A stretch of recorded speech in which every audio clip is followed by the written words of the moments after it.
বর্তমান কলিযুগ এবং সেই কলিযুগের জীব আমরা বাবা। শাস্ত্রে বললেন সত্য যুগে ধ্যান ত্রেতায় যাগযজ্ঞ দাপুরে পূজা পরিচর্যা, কলিযুগে হরি নামৈব কেবলম। হরি নামৈব নামৈব কেবলম। কলিযুগে হচ্ছে নাম সর্বস্ব ধন। নাম ছাড়া কলির জীবের গতি নাই, গতি নাই, গতি নাই।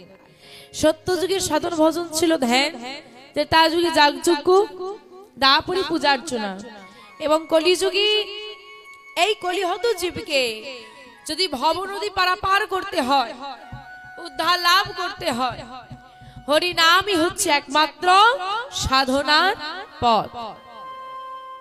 কিন্তু বাবা আমরা এমন হতভাগ্যজি যেখানে ধ্যান করা লাগে না, তপস্যা করা লাগে না, যাগযজ্ঞ করা লাগে না, শুধু বদনে দুটো কৃষ্ণ কথা বললেই, করতালি দিয়ে একটু নাম বললেই উদ্ধার পাওয়া যায়। সে এত সহজ সাধনার পথ পেয়েও আমরা সেই সাধনায় ব্রতী হতে পারি না।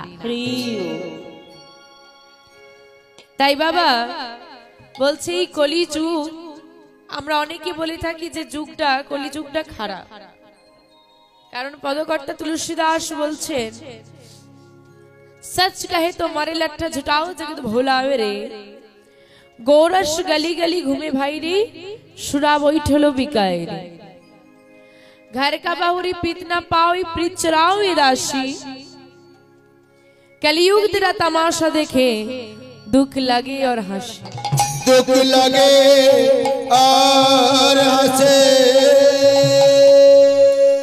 सच कहे तो मारे लाठा, मन बोलছে এই জগতে যে সত্যি কথা বলবে সে মার খাবে, আর যদি কেউ মিথ্যেটাকে গুছিয়ে বলতে পারে সেই হবে সবার কাছে ভালো মানুষ। আর বলছি কি গো রস মানে গো মানে গাভী, রস মানে দুগ্ধ। বলছে গাভীর দুগ্ধ গোয়ালা গলিতে গলিতে নিয়ে বিক্রি করবে, মানুষ নেবে না, সুরা বৈঠলো বিকায়। যদি জঙ্গলের মধ্যে মদের দোকান করা যায়, তাকে আর গলিতে গলিতে আসতে হবে না, সেখানেই ভিড় জমে যাবে। তারপর বলছে কি ঘর কা বাউরি প্রীত না পাওবে, ঘরের অগ্নি সাক্ষী করা বিবাহিত স্ত্রী ভালোবাসা পাচ্ছে না, ভালোবাসা পাচ্ছে দাসীরা। তো বাবা এই যে বর্ণনা, এটা বর্তমান পরিস্থিতি, মানে এখন বিগত 10 বছর মনে হয় যাবে না, এই যে এত মদের দোকান হচ্ছে, এত 10 বছর আগে এত ছিল না। ভেবে দেখুন বর্তমান যে পরিস্থিতির মুখোমুখি আমরা হচ্ছি, মহাজন বহু বছর পূর্বে রচনা করে চলে গেছে, এটা একদিন হবে। এটাই হচ্ছে সাধনা, ভবিষ্যৎ দেখতে পাচ্ছি তিনি রচনা করে গেছেন। তাহলে বাবা কলিযুগটা ভালো না খারাপ গো? কি গো মা, কলিযুগ ভালো না খারাপ? ভালো। এত নিন্দা করলো তার ভালো নয় না বাবা? দুনিয়াটা নয় রে বেঈমান, মানুষ হয় বেঈমান। দুনিয়াটা খারাপ নয়, যুগটা খারাপ নয়, খারাপ বানিয়ে দিয়েছি আমরা। ছেলে যদি রাত করেও বাড়ি ফেরে, কি গো দিদি তোমার ছেলে এত রাতে বাড়ি ফেরে, আর যুগের হাওয়াও বলিস না। মেয়েগুলো ছোট ছোট পোশাক পরে রাস্তায় বেরোচ্ছে, কি গো দিদি তোমার মেয়েটার এরকম পোশাক কেন, আর যুগের হাওয়া বলিস না। সব যুগের দোষ, মা গুলো সব ধোয়া তুলসী পাতা। কিন্তু বাবা কলিযুগ যতই খারাপ হোক, আমরা বলছি কলিযুগ খারাপ, মহাজন বললেন কি প্রণমঃ কলিযুগ, প্রণমঃ কলিযুগ, সর্বযুগ সর্বযুগ হরি নাম সংকীর্তন, হরি নাম সংকীর্তন, যাহাতে প্রচার, হরি নাম তাই গৌর হরি হরি হরি, হরি নাম যে যুগেতে প্রচার।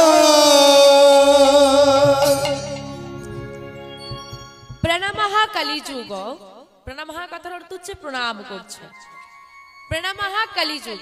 এখানে একটা প্রশ্ন দাঁড়িয়ে গেল, হ্যাঁ গো বাবা, একজন চোর দাঁড়িয়ে আছে, একজন সাধু দাঁড়িয়ে আছে, তুমি চোরকে প্রণাম করবে না সাধুকে প্রণাম করবে?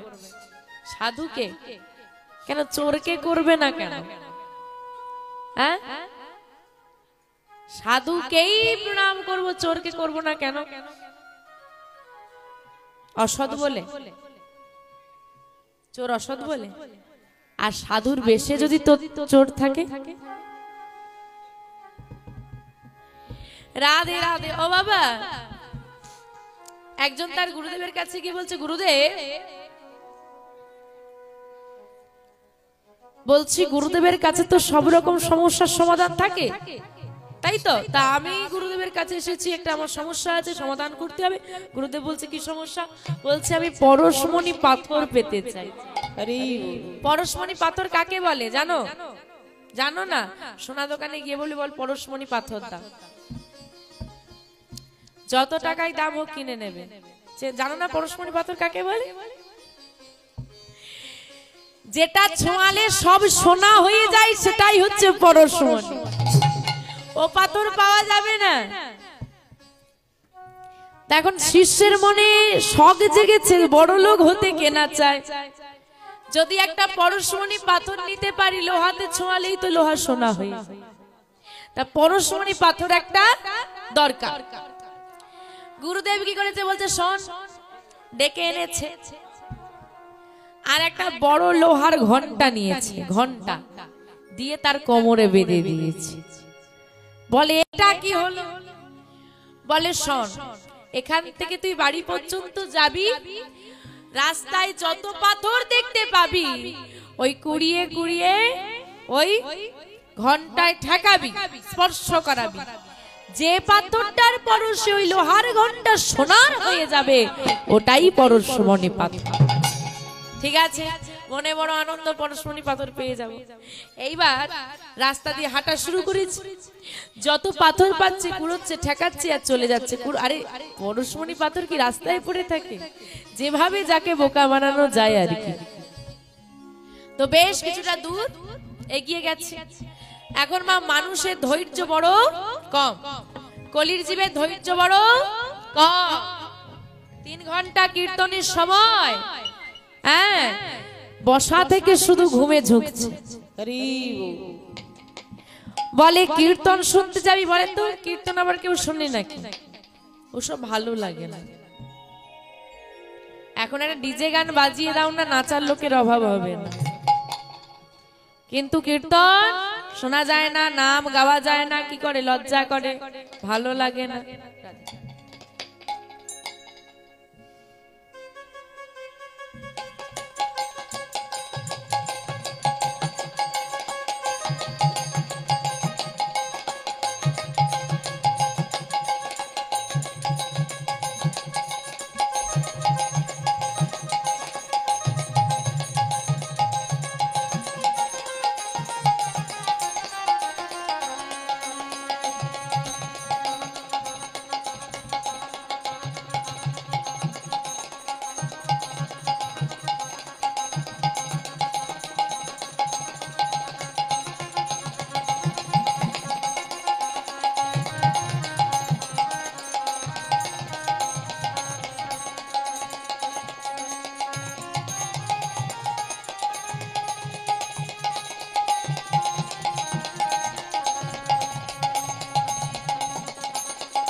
কিন্তু বাবা, যতই তুমি ডিজে গানে নাচো আর যতই ওই সব দেখতে ভালো লাগে, শুনতে ভালো লাগে না কেন, তুমি মায়ের ভক্ত হও কি গোবিন্দের ভক্ত হও কি শিবের ভক্ত হও না কেন, যেদিন তুমি মারা যাবে না, কেউ বলবে না বল কালী বল, বল কালী বল বলবে, বল শিব বল বলবে।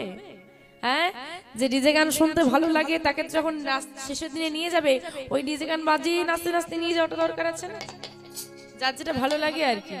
কিন্তু বাবা, যখন পৃথিবী ছেড়ে আমরা যাব একটাই উচ্চারণ হবে, বলো হরি হরি বল, বলো হরি হরি বল, বলো হরি। হরি বল।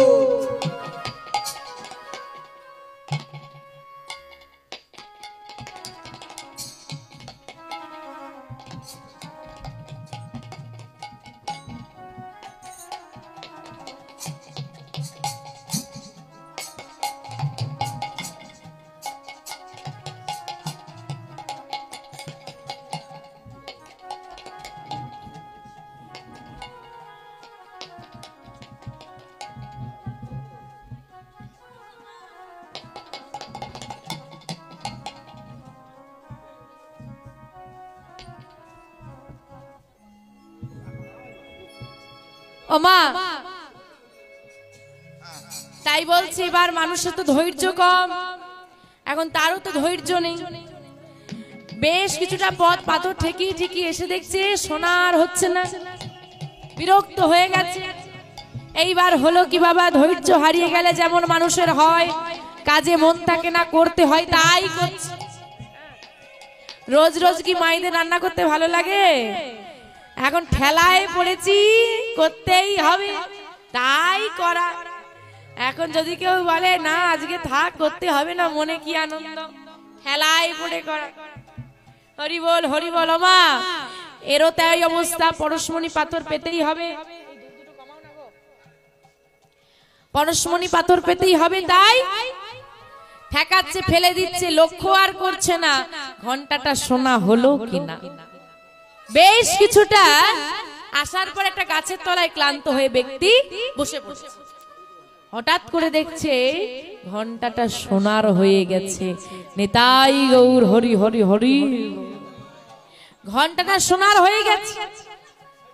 এই সোনার হয়ে গেছে, তার মানে এতক্ষণ ধরে যে পাথরগুলো আমি কুড়িয়ে এসেছি তার মধ্যেই একটা পরশমণি ছিল, কিন্তু তাকেই ভিড়ে আবার খুঁজবো কি করে। তাই তোমার প্রয়োজন সোনার, পরশমণির নয়। তাই তো আমরা সোনা দোকানে পরশমণি কিনতে যাই না, সোনা কিনতে যাই। তাই তোমার দরকার সোনার, পরশমণির নয়।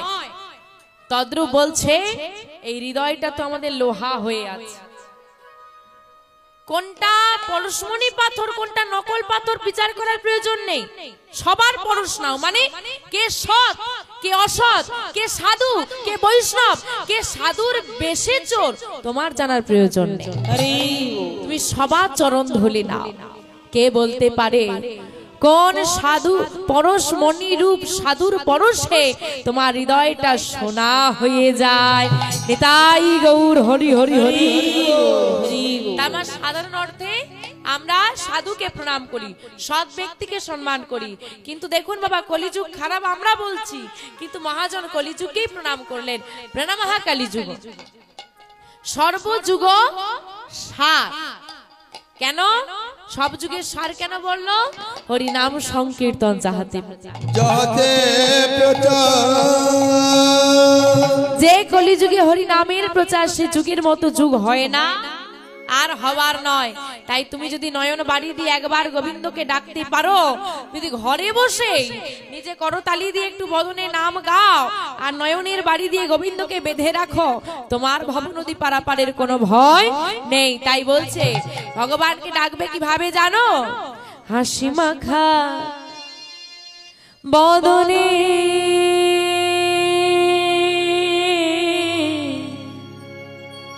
ছলো ছলো নয়নে।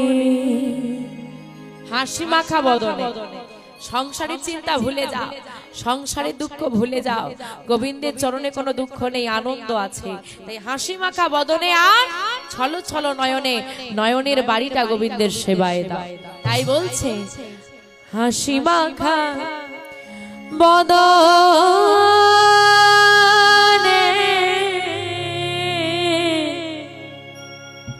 ছলো ছলো নয়নে আনন্দ কাননে। কানন মানে বাগান। কিসের বাগান? আনন্দ কাননে, আনন্দের বাগানে। আনন্দ কাননে ভ্রবয়নিবা হরি বল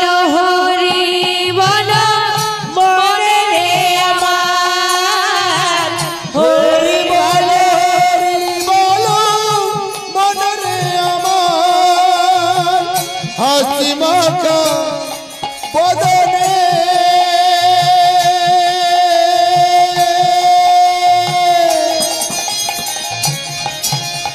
মন চলে চলে নয়নে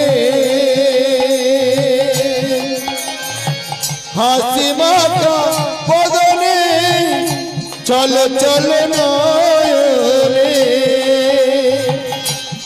আনন্দ কাননে আনন্দ কাননে মজয়নিবা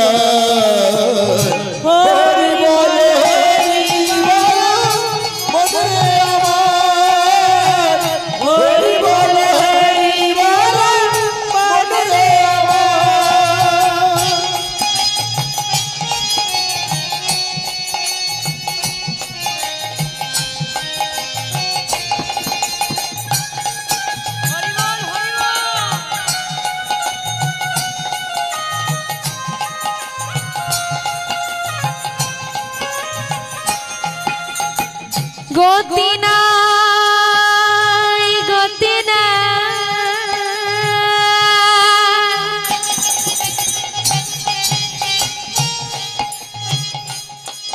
ও গো এই হরি নাম ছাড়া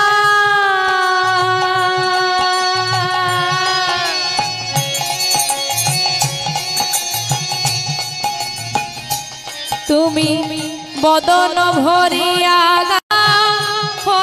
আত্মহারা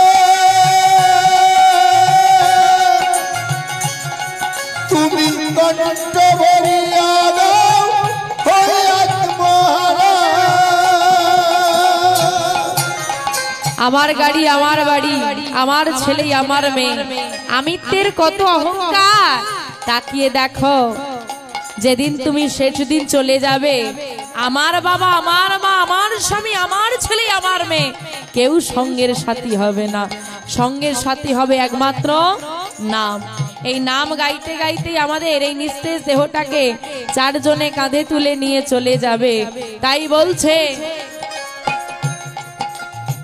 গতি নাই গতি